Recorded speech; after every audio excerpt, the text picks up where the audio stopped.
नमस्कार, छायाज रेसिपीजमध्ये आज आपण उपवासाच्या वेगवेगळ्या रेसिपीज बनवणार आहोत।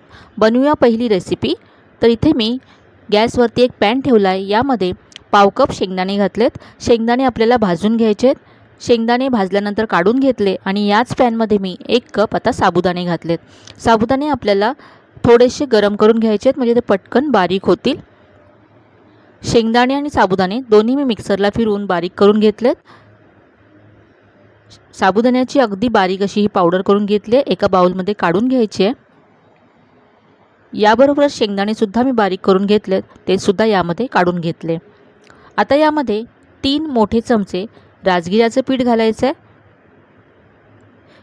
याऐवजी तुम्ही जर कुठलं दुसरं पीठ जे उपवासाला चालतं ते तुमच्याकडे असेल तर ते सुद्धा तुम्ही घालू शकता। जसं शिंगाड्याचं पीठ असेल तर ते सुद्धा घातलं तरी चालेल। यानंतर यामध्ये हिरवी मिरची घालायची बारीक चिरलेली। इथे आता मी 2 मध्यम आकाराचे बटाटे शिजवून सोलून कुस्करून यामध्ये घातलेत।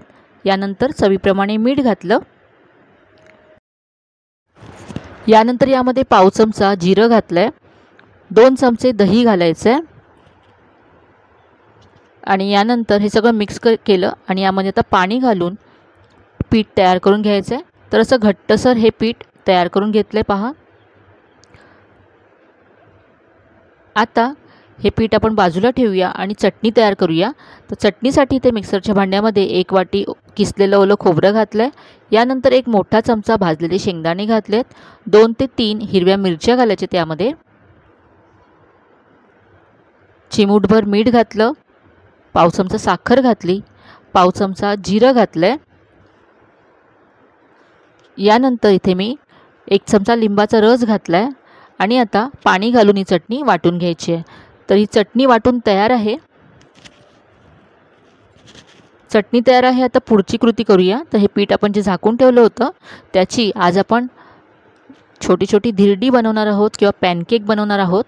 तर इथे मी तवा गरम करून घेतला। यामध्ये थोडंसं तेल लावून घेतलं आणि आता इथे 1 चमचा असं पीठ घातलंय। थोडंसं जाडसर करायचं आहे। एका बाजूने भाजून झाल्यानंतर उलटून घेऊया आणि दोन्ही बाजूने खरपूस असं हे मी भाजून तयार करून घेतलं। चवीला अप्रतिम लागतं आणि उपवासासाठी अगदी झटपट तयार होणारी मस्त अशी रेसिपी आहे। ही होती आपली पहिली रेसिपी। आता बनवूया दुसरी रेसिपी। तर इथे मी गॅसवरती पॅन गरम करत ठेवला आहे। यामध्ये 2 चमचे तेल घातलं। तेल गरम झालं की इथे पाव चमचा जिरं घालायचं आहे। जिरं छान तडतडलंय। इथे मी हिरवी मिरची आणि आलं कुटून घेतलंय ते घालायचं आहे। 2 मिनिटं छान परतून घेतल्यानंतर यामध्ये बटाटे घालायचे आहेत। 3 मध्यम आकाराचे बटाटे शिजवून सोलून मी असे तुकडे करून यामध्ये घातलेत। चवीप्रमाणे मीठ घातलं यामध्ये आणि आता हे सगळं 2 ते 3 मिनिटं छान परतून घ्यायचं आहे। तर आज आपण उपवासाचा बटाटा वडा बनवतोय, त्याचं हे स्टफिंग आहे। हे छान परतून घेतल्यानंतर यामध्ये 2 चमचे शेंगदाण्याचा कूट घालायचं आहे। शेंगदाणे भाजून मी इथे वाटून घेतलेत। गॅस बंद करून यामध्ये 1 चमचा लिंबाचा रस घालायचा आहे। उपवासाला जर तुम्हाला कोथिंबीर चालत असेल तर तुम्ही इथे कोथिंबीरसुद्धा घालू शकता। हे आपलं स्टफिंग तयार आहे। हे मी काढून घेतलं आहे आणि पूर्ण थंड करून घेतलं आहे। आता याचे वडे तयार करूया। तर याचे असे मी वडे तयार करून घेतलेत। आता बाहेरच्या आवरणासाठी पीठ तयार करूया। इथे मी 1 वाटी राजगिऱ्याचं पीठ घेतलं आहे। यामध्ये पाव वाटी साबुदाण्याचं पीठ घालायचं आहे। साबुदाणे मी थोडेसे गरम करून घेतले आणि मिक्सरला बारीक करून घेतले आणि नंतर चाळून याचं हे पीठ तयार केलं आहे।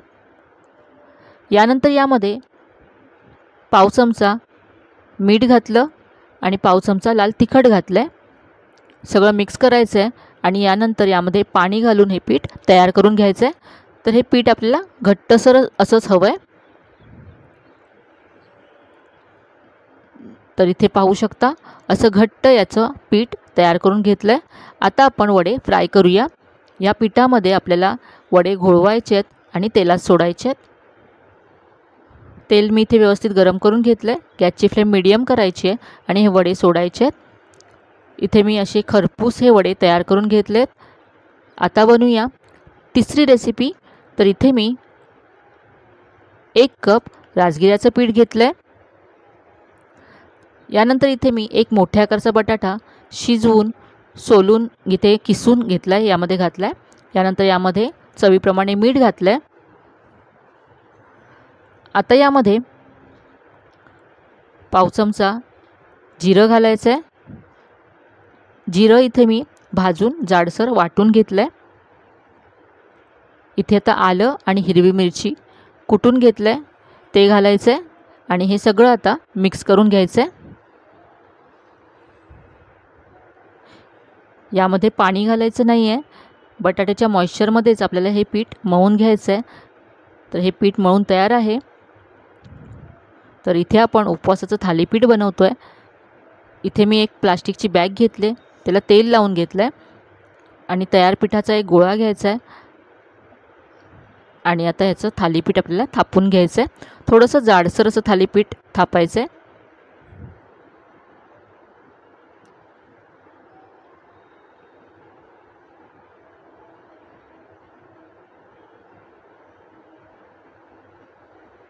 आता हे थालीपीठ भाजून घेऊया। इथे मी तवा गरम करून घेतला, यावरती थोडंसं तूप मी लावून घेतलं आहे। तर उपवासाची खूपच कमी तेलामध्ये होणारी अशी ही रेसिपी आहे। तव्यावरती थालीपीठ घालायचं आहे आणि आता हे थालीपीठ दोन्ही बाजूनी खरपूस असं आपल्याला भाजून घ्यायचं आहे। उपवासासाठी अगदी झटपट तुम्ही ही रेसिपी तयार करू शकता।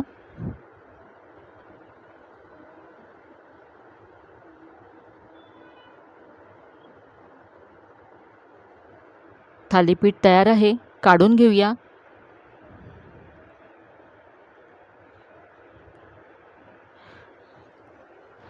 ही होती आपली तिसरी रेसिपी। आता बनवूया चौथी आणि शेवटची रेसिपी। तर इथे आता मी 2 मध्यम आकाराचे बटाटे किसून घेतलेत आणि ते मी त्याचा रंग बदलू नये म्हणून पाण्यामध्ये ठेवले होते। तर हा बटाट्याचा किस आपल्याला या बाउलमध्ये काढून घ्यायचा आहे, ज्यातलं सगळं पाणी पिळून काढायचं आहे। तर बटाट्याचा किस हा पूर्ण कोरडा करून घेतला आहे मी। सगळा बटाट्याचा किस यामध्ये काढून घेतला। यानंतर यामध्ये मी 3 चमचे राजगिऱ्याचं पीठ घातले। राजगिऱ्याच्या पिठामुळे आज जी आपण उपवासाची भजी बनवतोय ती खूपच खुसखुशीत होतात। इथे आता मी पाव चमचा जिरं घातले।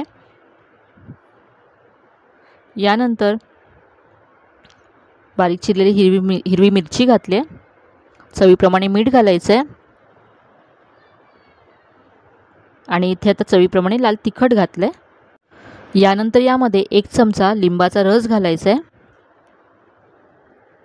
पाणी न घालता हे मिक्स करून घ्यायचं आहे। तर इथे आपण उपवासाची खूपच कुरकुरीत अशी भजी बनवतोय। आता याची आपण भजी फ्राय करून घेऊया। इथे मी कढईमध्ये तेल गरम करून घेतलं आहे। यामध्ये आता ही भजी सोडायची आहेत। जशी आपण कांद्याची भजी बनवतो त्याच पद्धतीने इथे ही भजी बनवून घ्यायची आहेत, फ्राय करून घ्यायची आहेत।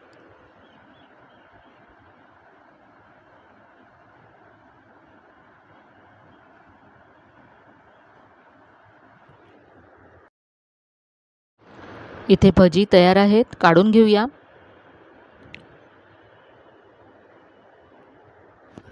तर ही होती आपली शेवटची रेसिपी।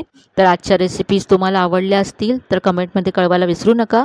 रेसिपी आवडल्या असतील तर व्हिडिओला लाईक करा, शेअर करा। चॅनलला अजून सबस्क्राईब केलं नसेल तर नक्की सबस्क्राईब करा। चला तर मग पुन्हा भेटूया अशा छान छान आणि नवीन नवीन रेसिपीसह।